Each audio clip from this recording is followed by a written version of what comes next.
Rumah subsidi sering dibilang murah, tapi prosesnya ribet, apa iya?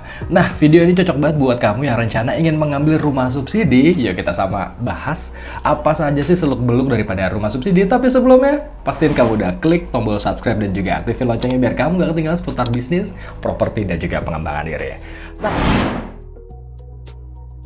Nah, yang pertama adalah apa sih rumah subsidi?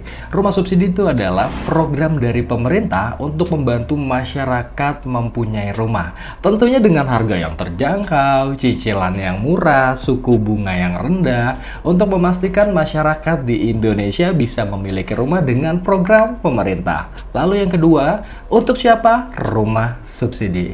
Tentunya rumah subsidi adalah untuk masyarakat berpenghasilan rendah atau MBR yang penghasilannya maksimal adalah 8 juta rupiah ataupun di bawahnya.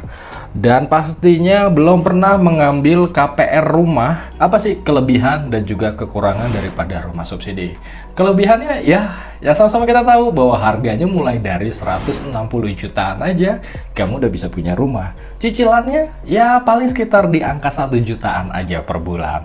Lalu selanjutnya apalagi kamu sudah mendapatkan pastinya bunga yang rendah melalui kerjasama bank yang telah bekerja sama ataupun ditunjuk oleh pemerintah untuk melaksanakan pembiayaan atau kredit rumah subsidi. Lalu apa kelemahan daripada rumah subsidi? Nah, biasanya ada beberapa kelemahan dari rumah subsidi. Yang pertama ini jauh dari pusat kota. Yang kedua, bangunannya kualitasnya standar. Tapi ya dirasa cukup worth it lah untuk kamu yang baru ingin punya rumah daripada ngontrak, ya rumah subsidi bisa menjadi pilihan.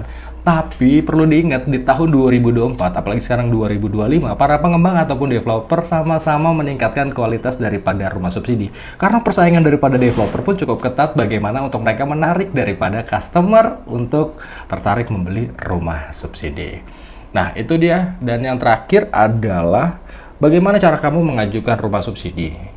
Pengajuannya gimana? Nah, biasanya kamu yang pertama adalah silahkan kamu survei beberapa titik rumah subsidi di daerah kamu ataupun kota di daerah yang memang kamu ingin memiliki rumah subsidi. Lalu yang kedua, kamu silahkan konsultasi dengan konsultan properti ataupun marketing properti daripada developernya tentang persyaratan, lalu tentang bagaimana kualitasnya, lalu bagaimana tentang desainnya, prosesnya, booking fee-nya, uang mukanya, lalu nanti harus menunggu berapa lama untuk approval banknya, lalu abis itu nanti inden pembangunannya berapa lama. Kayak gitu. Dan kalau untuk persyaratan cukup mudah, biasanya cukup data diri, KTP kamu, KTP pasangan suami istri, NPWP, kartu keluarga, buku nikah.